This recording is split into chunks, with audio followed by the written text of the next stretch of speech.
Did you know that understanding equity is crucial for anyone interested in accounting? In this video, I'll provide you with not just one, but two definitions of equity. We'll dissect its components and reconstruct them to gain a comprehensive understanding of what equity truly means and how it fits into the expanded accounting equation.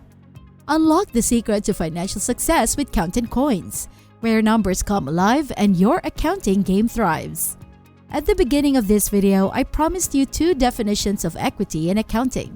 Here's the first one. Equity is the residual value of a company's assets after deducting all its liabilities. Sounds simple, right? Let me explain how it works. Let's bring up the accounting equation again. You'll see it quite often in this video, and it will become clear why later on. The equation states that assets equals liabilities plus equity. If we rearrange the formula, we find that equity is the difference between assets and liabilities. Accountants often use another term to describe this difference: net assets. So equity represents the net assets of a business, which is basically what remains after deducting liabilities from assets. Now let's move on to the second definition of equity. This definition states that equity represents the net funds invested into a business by its owners. I find this description helpful because it provides some context. To understand it better, let's go back to the accounting equation. On a broad scale, there are two ways a business can finance its operations. First, it can borrow money from third-party lenders like banks, which we classify as liabilities. Second, it can use the net funds invested by its owners, which we call equity. So equity represents the net assets of a business and, at the same time, the net funds invested by its owners.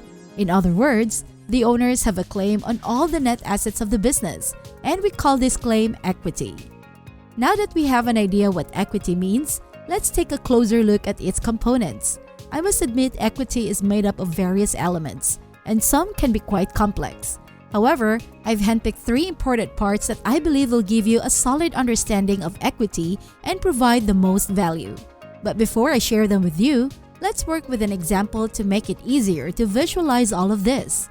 Imagine you have a passion for sustainable fashion and want to start your own eco-friendly clothing brand. Inspired by the growing demand for ethical and environmentally conscious clothing, you're determined to make a positive impact. However, before diving into the world of fashion entrepreneurship, you need to make a crucial decision: how to structure your business. Should you opt for a sole proprietorship, form a partnership, or establish a corporation? Each structure comes with its own advantages and considerations. But for now, let's shift our focus to understanding equity and how it plays a pivotal role in your business's financial framework. I mentioned that equity is essentially made up of three things. The words we use to describe these three things change depending on the structure of the entity, which partly contributes to the complexity of equity. Let me explain. The first component of equity is capital contributions. Capital refers to the funds raised to support a business, and contributions mean that these funds are given to the business. Now, how we describe these contributions depends on who the owners are, which, as I mentioned, varies based on the structure of the business. If you're a sole proprietor, you're the only owner. So the money you invest out of your own pocket is called owner's equity. In a partnership, the owners are the partners, so the capital contributions are referred to as partner contributions. In the case of corporation, the owners are the shareholders, and the funds invested are called shareholders' equity. Essentially, we have three terms describing the same thing: capital contributions. Capital contributions play a vital role in financing businesses, particularly during the early stages before they start generating profits.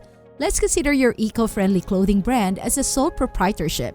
Suppose you invest $1,000 of your own money to kickstart your business. What does this mean for your financial position? Let's revisit the accounting equation. Your brand now possesses $1,000 in assets represented by cash, and as the owner, you hold a claim of $1,000 on those assets, known as owner's equity. This equilibrium maintains the balance sheet's integrity, reflecting the snapshot of your brand's assets, liabilities, and equity at that specific point in time. But capital contributions aren't the only component of equity. When your business generates revenue or incurs expenses, it will make a profit or a loss. which is simply the difference between revenues and expenses. So what happens to that profit and who does it belong to? It belongs to you as the owner. You can choose to reinvest these profits back into the business or hold onto them for future use. Over time, these accumulated profits and losses make up what we call retained earnings. Retained earnings are defined as accumulated profit held for future use. Fortunately, this term remains the same regardless of whether you're a sole proprietor, a partnership, or a corporation. So your business's equity is made up of two things: capital contributions and retained earnings. If you've liked the video so far, please give it a like, subscribe, and let us know in the comments what you would like us to cover next. Now back to the video. As your eco-friendly clothing brand starts to generate significant profits, you no longer need to rely on your own capital contributions to fund it. Instead, you can cover all expenses using the accumulated profits you've held onto and set aside as retained earnings. Within a year, your business is thriving with more cash coming in than going out. In other words, you have a net cash inflow. However, things aren't so rosy on a personal level. Since you've invested a significant portion of your savings into the business through capital contributions, you're running out of personal funds to cover your own expenses. You need to withdraw some cash from the business for yourself. How does that affect the equation? Retained earnings comprise two elements. As mentioned earlier, they consist of accumulated profits, which are your revenues minus your expenses, as shown on your income statement. An income statement tracks your revenues and expenses over a period of time. Additionally, retained earnings also include withdrawals. The money taken out of the business and distributed to its owners is categorized as withdrawals. However, the terms used to describe withdrawals differ depending on the business structure. For sole proprietors, they are called drawings. In partnerships, they're referred to as partner drawings. And in corporations, they're known as dividends, which are profits distributed to the shareholders. Again, we have three terms for essentially the same thing: withdrawals. As the sole proprietor of your eco-friendly clothing brand, you can use drawings to withdraw your accumulated profits for personal use. This impacts the accounting equation by decreasing assets because the business's cash decreases, and it decreases equity because your claim on the net assets decreases. Now, here's something interesting I'd like to show you.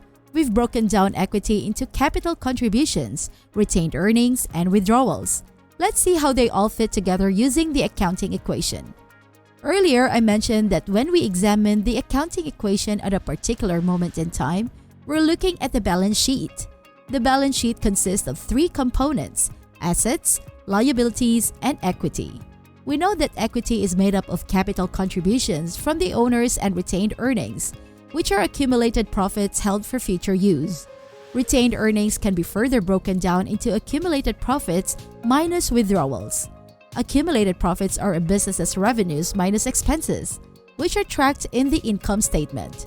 So what we have here is the expanded accounting equation, which demonstrates how two major financial statements, the income statement and the balance sheet, are linked together through equity. In conclusion, understanding equity is essential in the realm of accounting. We explored two definitions of equity and dissected its components, including capital contributions, retained earnings, and withdrawals. We also examined how equity intertwines with the accounting equation and connects the balance sheet and income statement. Whether you're starting an eco-friendly clothing brand or any other business, comprehending equity empowers you to grasp the financial health and ownership dynamics within your venture. So, as you navigate the world of accounting, remember that equity is a fundamental pillar that shapes the financial landscape of businesses. Now that we've explored the intricacies of equity, I'd love to hear from you. Have you encountered any challenges or questions regarding equity in your own business or accounting studies? Don't forget to comment below with your thoughts, questions, and accounting victories. And make sure to hit the subscribe button and turn on notifications. So I'll see you in the next episode of Kountin Koins. Happy accounting!